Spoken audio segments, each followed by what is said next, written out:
Dynamic Success the Junior College. Enter to win. Masters in MPC and BPC. अस्सलाम वालेकुम नाज़रीन, आए नज़र डालते हैं देश की राजधानी नई दिल्ली और उत्तर प्रदेश से कुछ खास खबरों। रविवार यानी आज दिल्ली सरकार ने अनलॉक 7 की गाइडलाइंस जारी कर दी है। दिल्ली सरकार ने एकेडमिक ट्रेनिंग के लिए स्कूल्स और एकेडमिक इंस्टीट्यूट्स में 50% लोगों के साथ ऑडिटोरियम और असेंबली हॉल की परमिशन दे दी है। अब ऐसे किसी ट्रेनिंग के लिए DDMA की परमिशन नहीं लेनी होगी। अनलॉक 7 की गाइडलाइंस के अनुसार दिल्ली पुलिस, आर्मी की ट्रेनिंग या किसी इंस्टीट्यूट की स्किल ट्रेनिंग, कर्मचारियों की ट्रेनिंग और स्कूल कॉलेज से जुड़ी ट्रेनिंग भी शामिल है। आपको बता दें कि स्कूल या एजुकेशनल इंस्टीट्यूशन के ऑडिटोरियम और असेंबली हॉल एजुकेशन ट्रेनिंग और मीटिंग के लिए 50% लोगों के साथ खुलेंगे। लेकिन फिलहाल दिल्ली में cinema hall, theatre, multiplex, banquet hall, auditorium, swimming pool, school, college, spa और अम्यूजमेंट पार्क को खोलने की परमिशन नहीं मिली है। साथ ही आपको ये भी बता दें कि राजधानी दिल्ली में शनिवार यानी कल कोरोना के 76 नए पेशेंट्स मिले और एक की मौत हुई, तो वहीं 81 लोग ठीक भी हुए और इस तरह संक्रमण दर 0.09% रह गई है।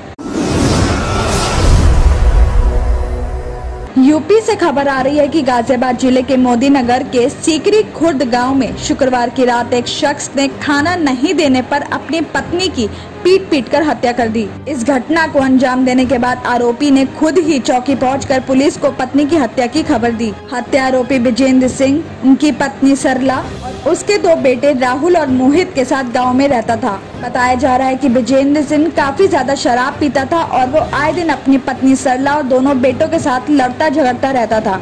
कई बार उसने सरला के साथ मारपीट भी की थी। इस मामले में बताया जा रहा है कि शुक्रवार देर रात विजेंद्र शराब के नशे में धुत होकर घर पहुंचा और सरला से खाना मांगा।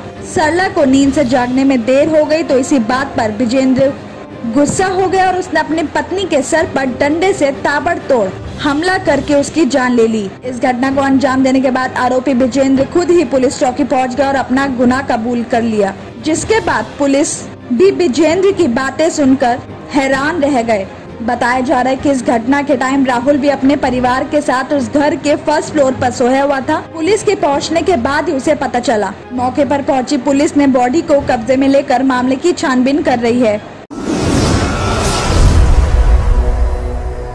आम आदमी पार्टी नेता सौरभ भारद्वाज ने धमकी दी है कि अगर हरियाणा ने 24 घंटे के अंदर दिल्ली को पूरा पानी नहीं दिया तो दिल्ली में बीजेपी नेताओं के घरों के पानी का कनेक्शन काट देंगे। उन्होंने कहा कि बीजेपी की गंदी राजनीति को सुधारने का अब सिर्फ यही तरीका बचा है, क्योंकि किसी भी सरकार के लिए रोजाना हाई कोर्ट, सुप्रीम कोर्ट जाना पॉसिबल नहीं है।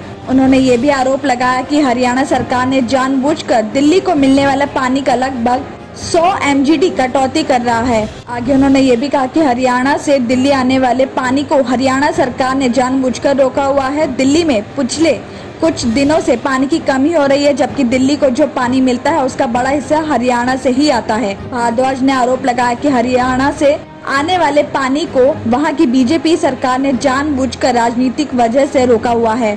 2 करोड़ की आबादी के हिसाब से 20 लाख लोगों का पानी बीजेपी की हरियाणा सरकार ने रोक रखा है। तो वहीं उधर हरियाणा के मुख्यमंत्री मनोहर लाल ने कहा कि दिल्ली सरकार और उसमें शामिल लोग आदत से ही शिकायती हैं। बीते 7 साल में ऐसा कोई भी दिन हो जिस दिन दिल्ली को आवंटित पानी के कोटे से कम दिया हो तो बताएं।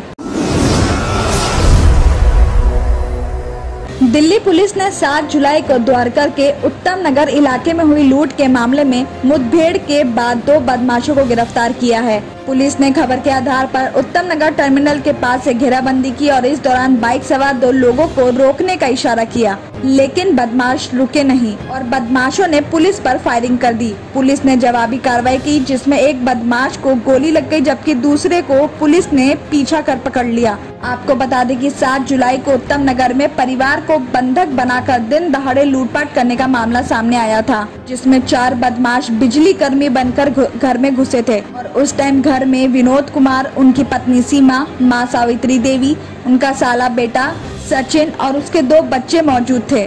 बदमाशों ने घर में घुसते ही परिवार के सभी सदस्यों को काबू कर लिया और बदमाशों ने परिवार के सदस्यों को प्लास्टिक टेप से बांध दिया और घर से 7-8 लाख रुपए, 2 सोने की चैन, 3 सोने की अंगूठियां, 3 मंगलसूत्र और 3 सोने की इयररिंग्स की ज्वेलरी लूट करके ले गए।